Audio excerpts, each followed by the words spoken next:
வயநாடு நிலச்சரிவு துயரம் நினைத்து பார்க்க முடியாத அளவிற்கு நிகழ்ந்த கொடூரம். ராணுவம், கடற்படை, தேசிய பேரிடர் மீட்பு படை, மாநில பேரிடர் மீட்பு படை, கடலோர காவல்படை, விமானப்படை என ஒட்டுமொத்த குழுவும் களத்தில் இறங்கினாலும் அந்த இடிபாடுகளுக்கு நடுவே மீட்பு பணிகளை மேற்கொள்வது சவாலின் உச்சமாகவே உள்ளது. இன்னும் சில இடங்களுக்கு மீட்பு குழுவினராலேயே செல்ல முடியாமல் செம்மண் மேடாக இருக்கிறது. காட்டாற்று வெள்ளத்தோடு மலை உச்சியில் இருந்து அடித்து வரப்பட்ட ராட்சத பாறைகளும் மரங்களும் வீடுகளை அடியோடு விழுங்கியதால் இடிபாடுகள் மட்டுமே மிஞ்சி இருக்கிறது. சாலைகள், பாலங்கள் துண்டிக்கப்பட்ட இடங்களில் கயிறு கட்டி மீட்பு பணி நடைபெற்ற நிலையிலும் கொட்டும் மழைக்கு நடுவிலும் தற்போது தற்காலிகமாக பாலம் அமைத்து மீட்பு பணியில் தீவிரம் காட்டினர்.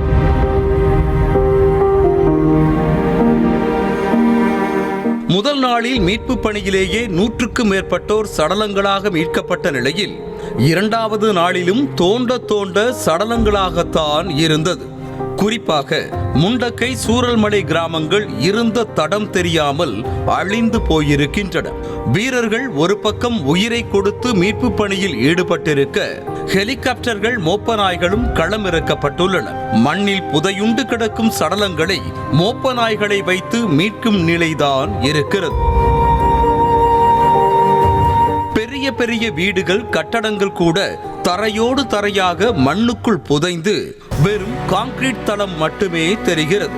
ஒரே இடத்தில் 6-7 சடலங்கள், 10-15 சடலங்கள் என திரும்பும் திசையெல்லாம் இடுகாடு போல வயநாடே மாறிவிட்டது. சேற்றிலும் சகதியிலும் சிக்கி தண்ணீரில் ஊறி போனதால் மீட்கும் போதே சடலங்கள் சிதைந்து போய் கை தனியாக, கால் தனியாக மீட்கப்படும் கொடூர நிகழ்வுகளும் அரங்கேறுகிறது. தோண்டும் இடமெல்லாம் பிணங்கள் குவிந்து கிடக்க இன்னும் பலருக்கு என்ன ஆனது என்பதே கேள்விக்குறியாக உள்ளது. முண்டக்கை அருகே இருந்த புஞ்சரி மட்டம் என்ற கிராமத்தில் சுமார் 26 குடும்பங்கள் வசித்து வந்த நிலையில் அவர்களில் ஒருவரை கூட கண்டுபிடிக்க முடியவில்லை. அத்திப்பட்டி போல புஞ்சரி மட்டம் கிராமமே அழிந்து சுக்கு நூறாக கிடக்கிறது. கண்ணுக்கு எட்டிய தூரம் வரை இடிபாடுகள் தான் தென்படுகிறது. ஒட்டுமொத்த கிராமத்தில் ஒருவரை கூட கண்டுபிடிக்க முடியாத அளவிற்கு நிலச்சரிவு கோர தாண்டவம் ஆடியிருக்கிறது. கற்பனையிலும் நினைத்து பார்க்க முடியாத பேரிடரில் பசுமை நிறைந்த இந்த கிராமங்கள் புதை நிலம் போல காட்சியளிக்கிறது. மீட்கப்படும் சடலங்களை மருத்துவமனையில் வரிசையாக அடுக்கி வைத்திருக்க யார் எவர் என்று அடையாளம் கண்டுபிடிப்பதே பெரும் வேதனையாக இருந்தது.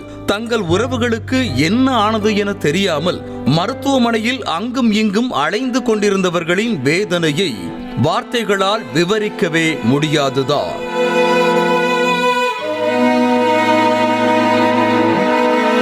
வீடுகளில் மாட்டி வைக்க வேண்டிய புகைப்படங்கள் எல்லாம் சேற்றிலும் சகதியிலும் உடைந்து போய் கிடந்ததே வயநாடு நிலச்சரிவு கொடும் துயரத்தை விளக்குவதாக இருந்தது.